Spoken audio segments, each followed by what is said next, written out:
Okay kayo na pre? Linis diba? Linis. Sobrang itim yung kuha niya. Linis kayo pre ba? Linis ba?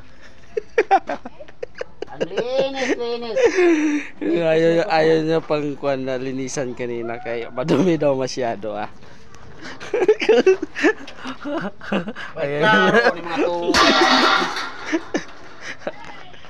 Ayaw niyang linisan ah.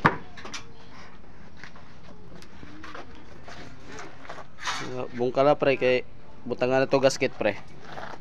Kaya nga kayag na ng kuhan dira. Yung mga bolt niya dira. So ayan guys. Isang oras na siyang nag-iisip paano matanggal yung isang bolt dyan sa pinakailalim masyado. Isang oras na siya dyan. Naguguluhan na siya. Tapusin niya ba o hindi? Malaki pa naman yung bayad ko sa kanya nito mga boss. Kay 20 lang. Dala change oil.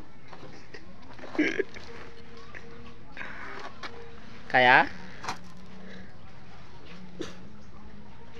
Kaya manggali.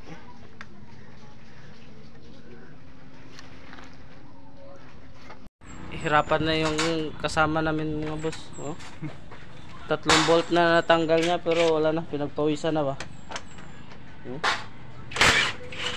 Natin pwede magtanggal dyan. Tanggal? Tanggal ang plastic? Tanggal ang cover? Hindi mo hindi.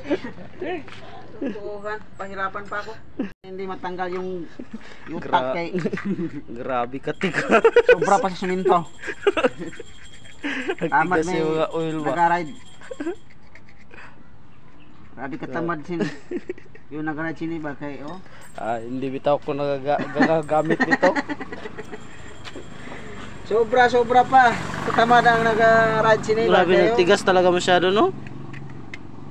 Tiga pa sa Yung siminto. oil niya. May isa pa doon no? Do isa. Di Wala makaya. na katuig ni, wala na gilimpyo. Di makaya gapuan no, gasolina. Sander siguro ganito na pre. Grabe katigas. Ganito pala maglinis mga boss. Yan. Kahit madumi na yung kamay niya mga boss kasi pagkatapos niyan pera na yan. Niya ba ibang malinis sa banak? 20 lang 20. Tete ba malinis niya ba sa kuan kay siya ko sa kabanamboy nang sa wali. Eskwela.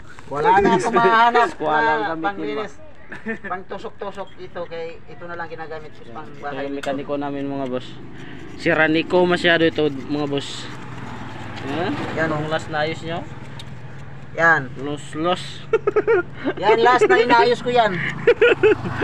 Balik na naman nung isang araw nang pinayos. Ayos na naman ngayon.